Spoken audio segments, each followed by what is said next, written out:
ভাতের মধ্যে ভেন্ডি দিয়ে এমন একটা ম্যাজিক রেসিপি বানালাম, একদিনে সংসার খরচ বেঁচেই যাবে। বিশ্বাস না হলে একবার বানিয়ে দেখুন। শুধু ভাত আর ভেন্ডি দিয়েই এত মজার রেসিপি। এই কঠিন সময়ে খরচ বাঁচাতে ভাতের সাথে ভেন্ডি এই রেসিপি একবার ট্রাই করুন। সময়ও বাঁচবে, গ্যাসও বাঁচবে, খরচও কম হবে। তাই রেসিপিটি ভালো লাগলে, চ্যানেলে নতুন হলে চ্যানেলটি সাবস্ক্রাইব করে বেল অন করে রাখতে পারেন নিত্য নতুন সাধারণ সবজি দিয়ে অসাধারণ রেসিপি পাওয়ার জন্য। কথা না বাড়িয়ে চলে যাচ্ছি মূল রেসিপিতে। হ্যালো এভরিওয়ান, আসসালামু আলাইকুম, welcome back to my channel. আপনারা সবাই কেমন আছেন? আশা করি যে যেখানে আছেন সবাই অনেক অনেক ভালো আছেন এবং সুস্থ আছেন। এখানে দেখতেই পাচ্ছেন আমি 250 গ্রাম ভেন্ডি নিয়েছি। ভেন্ডির মুখগুলো কেটে নিব। আর ভেন্ডি ভাতের মধ্যে দিয়ে যে এত মজার রেসিপি বানানো যায় সেটা শেষ পর্যন্ত না দেখলে বুঝতেই পারবেন না। খেতে কিন্তু ভীষণ টেস্টি, গরম ভাতের সাথে বেশ জমে যাবে। একবার হলেও এই সিজনে ট্রাই করতে পারেন। ছোট থেকে বড় সকলেই তৃপ্তি সহকারে খেয়ে নেবে। ভেন্ডি যারা পছন্দ করে না তারাও খেতে বাধ্য হবে। দেখতেই পাচ্ছেন ভেন্ডির মুখগুলো কাটা হয়ে গেছে। এখন আমি একটি মিক্সিং বল নিয়েছি, পরিমাণ মতো পানি নিয়েছি।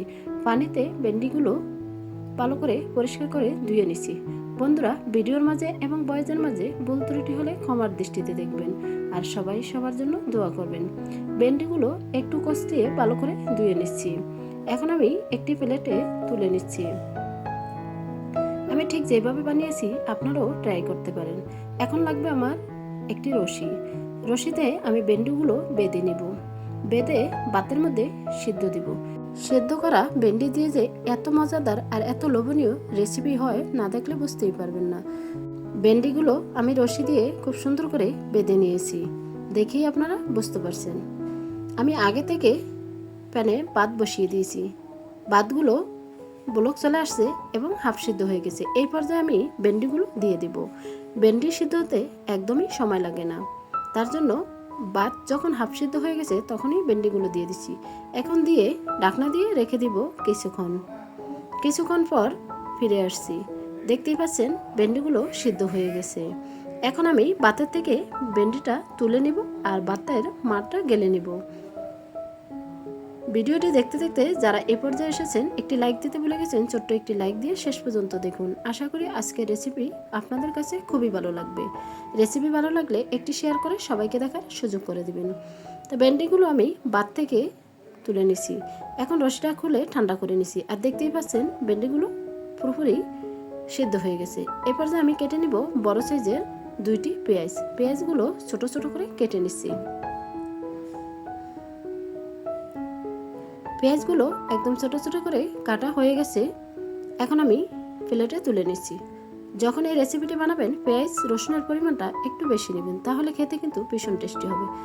তো পেঁয়াজ তুলে নেওয়ার পরে এখানে দিয়েছি বড় সাইজের একটি রসুনগুলো ছেনে নিয়েছি। তারপরে দিয়েছি পরিমাণ মতো কাঁচামরিচ, তারপরে দিয়েছি শুকনো মরিচ। এখন আমি ভেঙে নিব 3টি ডিম। আপনি চাইলে মাত্র একটি ডিম দিয়েও করতে পারেন বা 2টি দিয়েও করতে পারেন। আমি এখানে 3টি ডিম নিয়েছি। 3টি ডিম একটি বাটিতে এক এক করে ভেঙে নিয়েছি। ডিম দিয়ে যে এত মজাদার ভেন্ডির রেসিপি হয়, সত্যি অবাক হয়ে যাবেন। খেতে যে কতটা মজার হয়েছে যা বলার কোনো ভাষাই রাখে না। চলে আসলাম কিচেনে, দিয়ে দিচ্ছি প্যানে পরিমাণ মতো সরিষার তেল। এই রেসিপিটা অবশ্যই সরিষার তেল দিয়ে করতে হবে। তেলটা গরম হয়ে আসছে, দিয়ে দিচ্ছি কাঁচামরিচ এবং শুকনো মরিচ। এখন মরিচগুলো ভেজে নিব ব্রাউন কালার করে। কাঁচামরিচ যখনই দিবেন মাঝখানে ফালি করে দিবেন, তাহলে আর ফুটার চান্স থাকবে না। আস্ত দিলে ফুটে হাতে পড়ার সম্ভাবনা বেশি থাকবে। মরিচগুলো ভাজা হয়ে গেছে, এখন আমি তুলে নিচ্ছি পাটনাতে। এক এক করে সবটুকু মরিচই তুলে নিচ্ছি। বাকি তেলের ভিতরে দিয়ে দিচ্ছি আস্ত রসুনগুলো ব্রাউন কালার করে ভেজে নিব। চুলা লো হিটে দিয়ে রসুনগুলো ভেজে নিলে পুরোপুরিভাবে সিদ্ধ হয়ে যাবে। চুলা বাড়িয়ে ভাজলে উপরে কালার চলে আসবে, রসুনটা সিদ্ধ হবে না। চুলা লো হিটে দিয়ে রসুনগুলো পুরোপুরিভাবে ভেজে নিয়েছি।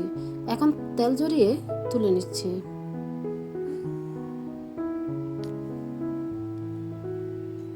বাকি তেলের ভিতরে দিয়ে দিচ্ছি পেঁয়াজ কুচি। পেঁয়াজগুলো হালকা ব্রাউন কালার করে ভেজে নিব। একদম পুরোপুরি ব্রাউন কালার করার কোনো প্রয়োজন নেই, হালকা করে ভেজে নিলেই হয়ে যাবে। আর আপনারা যদি কাঁচা পেঁয়াজ পছন্দ করেন তাহলে কাঁচা পেঁয়াজ দিতে পারেন, কিন্তু পেঁয়াজটা ভেজে নিলে এই রেসিপিটা খেতে কিন্তু ভীষণ টেস্টি হবে। আমি হালকা করে ভেজে নিয়েছি।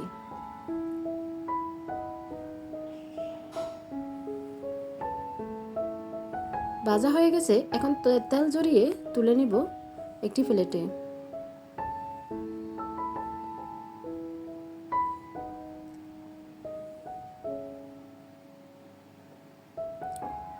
এখন পেঁয়াজটা একটু চেপে বাড়তি তেলটা ঝরিয়ে তারপরে প্লেটে তুলে নিচ্ছি। এক এক করে সবটুকু পেঁয়াজই তুলে নিচ্ছি। বাকি তেলের ভিতরে দিয়ে দিছি 3টি ডিম। দিয়ে এখন অনবরত নেড়েচেড়ে ভেজে নিব। আর কিভাবে ডিমগুলো ভেজে নিছি দেখেই আপনারা বুঝতে পারছেন। রেসিপি ভালো লাগলে কমেন্টের মাধ্যমে মূল্যবান মতামত রাখবেন। আপনাদের একটি লাইক, একটি কমেন্ট, একটি শেয়ার আমাকে ভিডিও করার উৎসাহিত আরও বাড়িয়ে দিচ্ছে। তো ডিমগুলো ভাজা হয়ে গেছে, এখন মরিচগুলো বাটনাতে একদম মিহি করে বেটে নিচ্ছি। সামান্য পরিমাণ লবণ দিলে মরিচটা খুব দ্রুত বাটা হয়ে যাবে।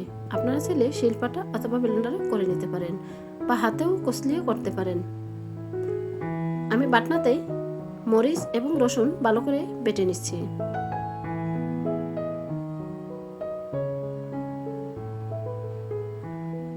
এই ভেন্ডির রেসিপিটা যখনই বানাবেন মাছ মাংসের প্রয়োজন হবে না, খেতে কিন্তু ভীষণ টেস্টি। দেখতেই পাচ্ছেন ভেন্ডিগুলো খুব সুন্দরভাবে সিদ্ধ হয়ে গেছে। এখন আমি হাত দিয়ে কষলিয়ে নেব, এখানে বাটাবাটির কোনো প্রয়োজন নেই। 2 থেকে 3 মিনিট হাত দিয়ে কষলিয়ে মরিচ এবং রসুনের সাথে মিক্স করে নিচ্ছি। এইভাবে যদি ভেন্ডির এই ভর্তা রেসিপি খেয়ে না থাকেন একবার হলেও ট্রাই করতে পারেন। আপনি ডিমের পরিবর্তে চিংড়ি মাছ অথবা যে কোনো মাছ দিয়েও করতে পারেন, খেতে কিন্তু ভীষণ টেস্টি হবে। যে কোনো মাছ দিলে তখন আদাটা অবশ্যই দিবেন, তাহলে ফ্লেভারটা দ্বিগুণ বেড়ে যাবে। এখন অ্যাড করে দিছি ভেজে রাখা পেঁয়াজ এবং ডিম, দিয়ে এখন হাত দিয়ে ভালো করে মিক্স করে নিচ্ছি।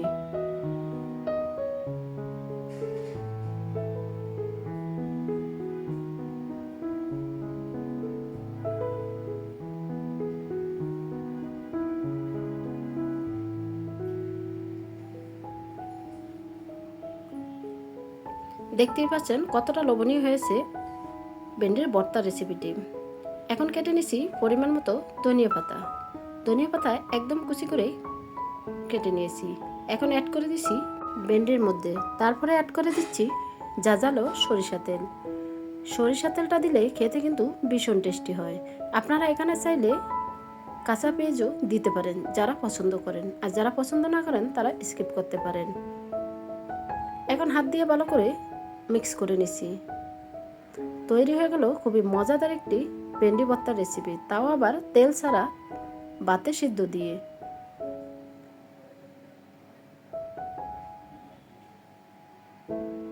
একদম কাছ থেকে দেখিয়ে দিছি কতটা লোভনীয় হয়েছে। এখন একটি প্লেটে পরিবেশন করে নিচ্ছি। এক এক করে সবটুকু ভেন্ডি ভর্তা তুলে নিলাম।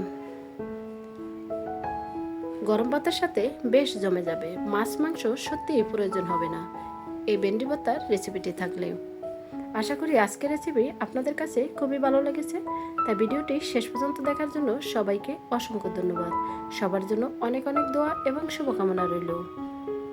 আজকের মতো এখানেই বিদায় নিব, আবারও দেখা হবে নেক্সট কোনো রেসিপির সাথে। ততক্ষণে আপনারা সবাই ভালো থাকবেন, সুস্থ থাকবেন, নিজের খেয়াল রাখবেন, পরিবারের খেয়াল রাখবেন, আর সবাই সবার জন্য দোয়া করবেন।